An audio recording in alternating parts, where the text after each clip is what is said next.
Hello. So first we will look at the what an impulse function is. So here I have drawn a rectangular pulse of width d and a height 1 over d. So what will be the area?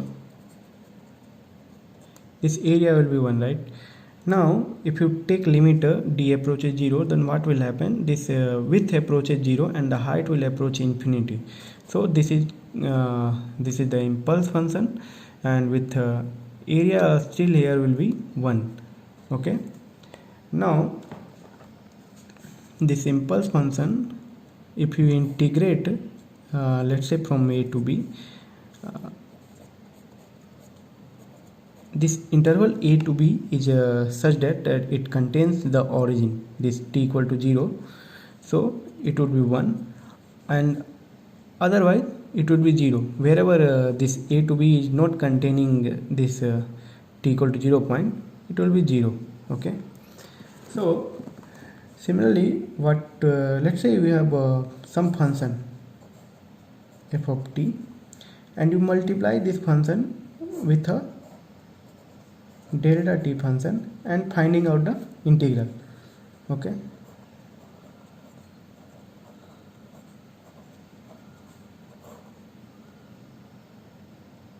Let's say minus infinity to infinity. Then what will happen?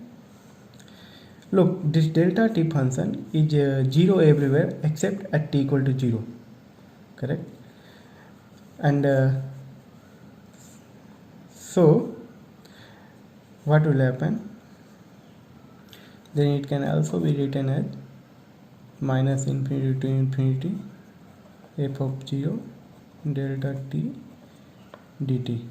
Now you know the area of this one, right? And this is a constant, so you can also write f of 0. Now let's say you shift the impulse by t naught. Okay, so f of t delta t minus t naught dt. In that case, what will happen? This f of t have a non-zero value only at t equal to t naught. So we can write it as f of t naught delta t minus t naught dt, and finally we can write it as t naught. Okay. Now we look at the impulse response. How do we find the impulse response? Let's say we have a LTI system. We apply an impulse here at the input, and we look at the response at the output. So let me use another color pen.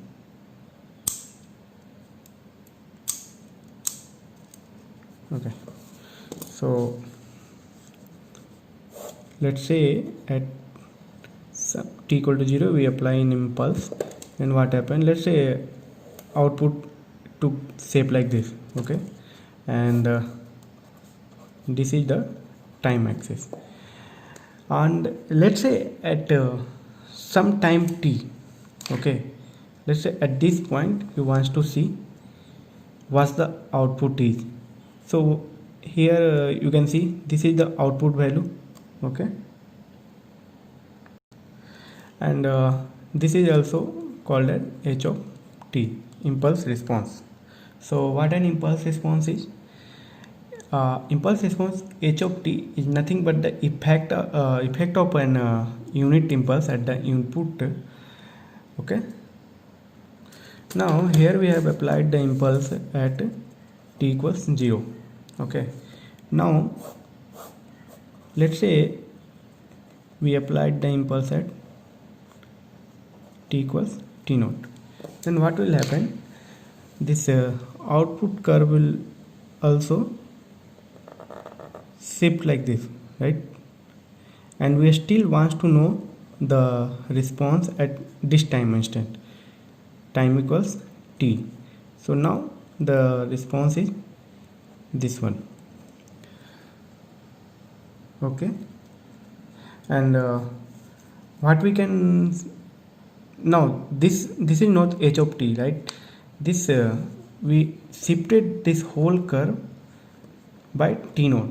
So this will not be h of t, this will now become h of t minus t naught. Okay. Similarly, if you advance this impulse by t naught, let's say it is at minus t naught, then what will happen? The response here will change, and now this will be h of t plus t naught. So what I did here, that I applied an impulse at t equals 0, and then look at the output. The output waveform is like that, and we want to know the output at time t. So this is my output h of t at when we apply impulse at t equals 0. Now I applied the impulse at t equals t naught. Then what will happen? Since a linear this is a linear time invariant system, what the property of the linear time invariant system? What's the time invariance means? That if we delay the input by, let's say, if I have delta t and response is h of t, if I delay the input by t naught, then output will also be delayed by t naught. The same thing is happening here. If I apply the impulse after time t naught, then what will happen? This whole curve will be shifted. So what's the and I am interested at the output at this time instance. So this will not the h of t, it will become h of t minus t naught. Now let's say I have advanced the impulse by t naught, then what will happen? The whole curve will shifted backward, and this value will now change to h of t plus t naught. If we say this time instance as time of observation, and this is impulse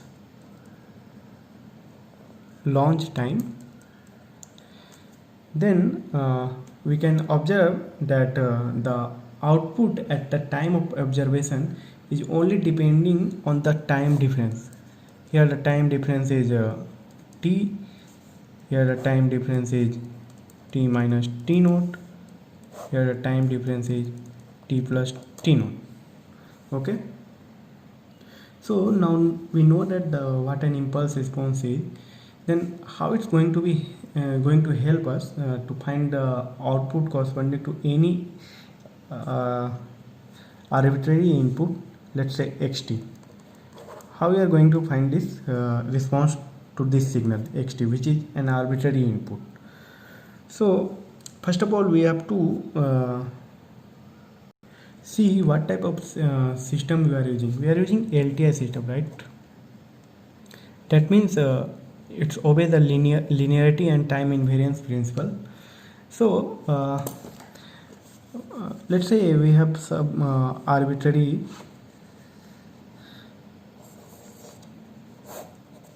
signal xt.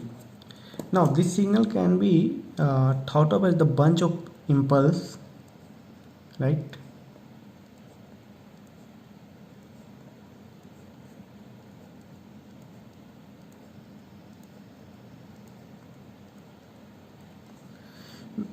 We can think of xt as a bunch of impulse. If we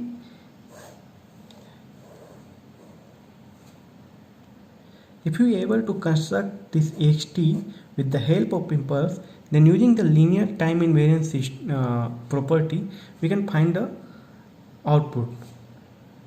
Correct? How? Because you know, right? If we apply impulse here, then what the output will get at this point.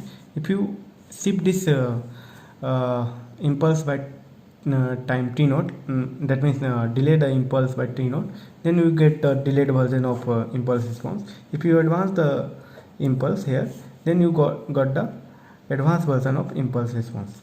Also, if you, let's say, and what the linearity principle say, if you multiply here with k, then output will also be multiplied by k. So here what we are seeing, that the input is here the input we are thinking as the bunch of impulse with different magnitude, right? Here let's say I have this is, let's say t0, t1, t2. So here the magnitude is x of 0, x of t1, right? Here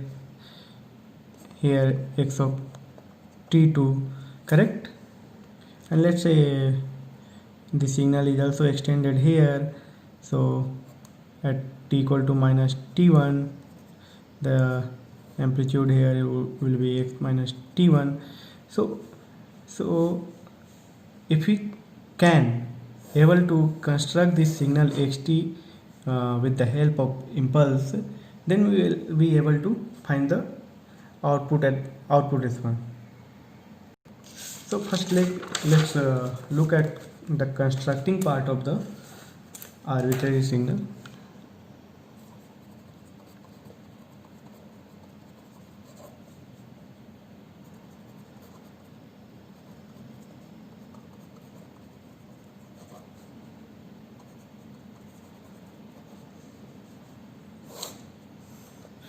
So let's consider a signal x of t.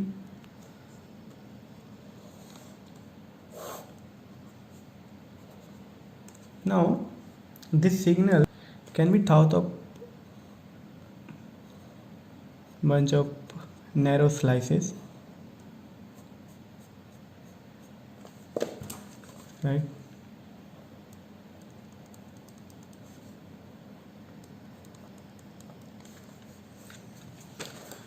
We can think of this x of t as a bunch of narrow strips.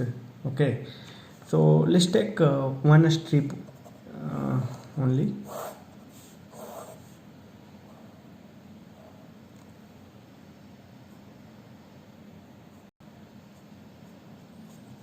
This is time axis. Let's say this is tau and this is delta tau. So what is the area of this strip? X of tau times delta tau. Now if you make a delta tau very small, then this strip can also be equivalently represented by an impulse with the area x of tau delta tau, correct? So similarly, if you make these strips the width of this strip very small, then we can represent all the this thin sliver with the help of impulse with different magnitude. Okay, like this way we can represent. So we can approximately write x of t as the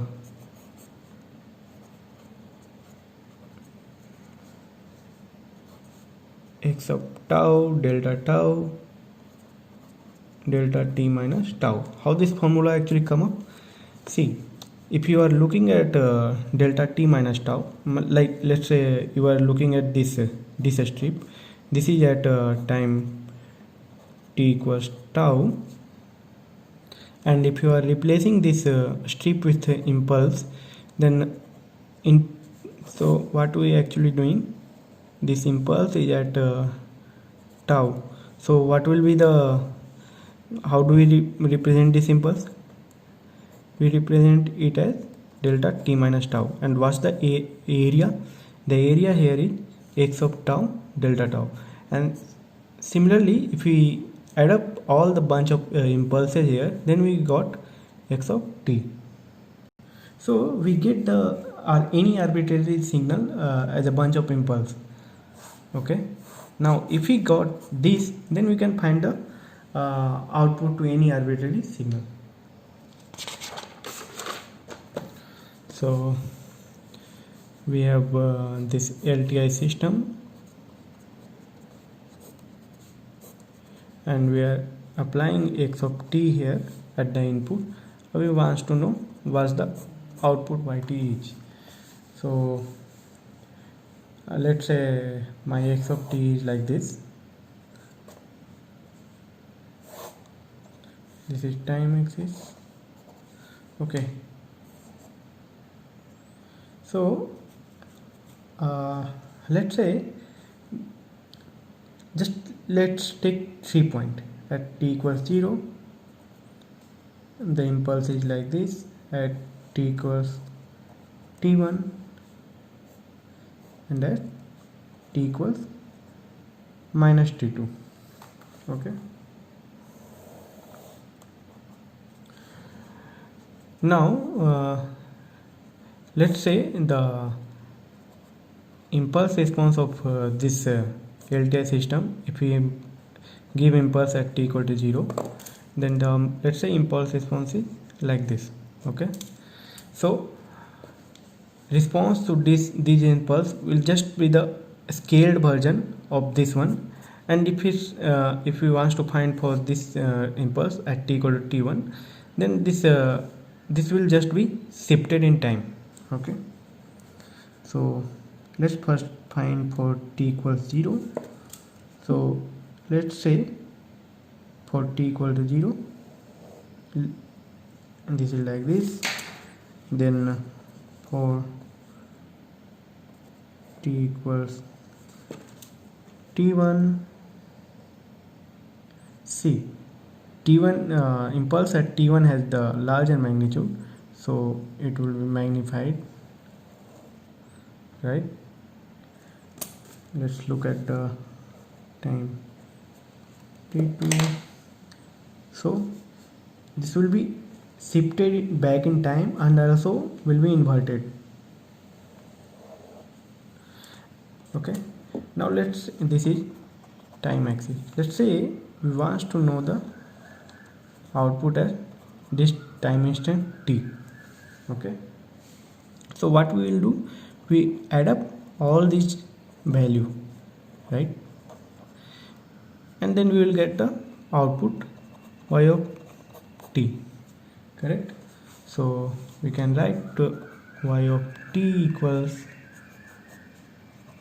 x of tau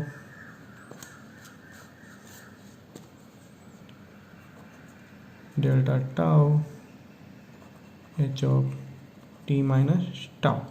Let's first understand what this expression is saying. What this is saying that if you apply the impulse at t equals tau, let's say delta t minus tau, then the impulse response is h of t minus tau. Now the area, this magnitude x of tau times delta tau, this is the area of that impulse, will depend on the input signal. Like for at this point this is some negative value, at this point some positive, this is even greater than this one, right? Now here we have considered this x of t as bunch of impulse, right? And the distance between them is delta tau, sorry. Now if I make delta tau approaches 0, then what will happen? This summation will become integration x of tau h of t minus tau, and this delta tau will become dt d tau. And what will be the integration limit? So if I want to know at this time instant, then we have to consider this input signal all the way up to minus infinity. Okay, so from minus infinity to point t. Okay, why not here we can put infinity? Well, you can put infinity, but you know, right, if you are looking at the output at this time instant, so if you look at the input signal after this, then this input signal won't have any effect at the output, right? Because we have the causal system. Without any input we cannot have output. So writing here infinity or t have the same meaning. So what we got, y of t equals minus infinity to t x of tau h t of tau d tau. Now this is also in text known as convolution integral. Okay, so in general we can you can replace the t with infinity, right? But for the causal system, if you replace this with t, the output won't be changing. Okay, one thing to notice here, what is the tau here? This tau is, let's say, for any general signal, the tau is distance from the origin, right? Now let's say just different way of looking at the response. Okay, let's say this is the signal and we want to know the output at this time instant, and let's say we define the tau for this impulse like this, right? Now if you go through the process what I did before, then I will leave it to you as an exercise. You will find that y of t equals 0 to infinity x of t minus tau h of tau d tau. You just have to consider that now the tau value is this one, right? Initially what I have considered the tau value this distance. Now if you consider the tau value with this distance, then what will if you are looking at the output at this point, then this from where to where this integral limit will be, this tau can vary from t equals 0 to all the way to infinity, right? So in this way, this is another form of convolution integral.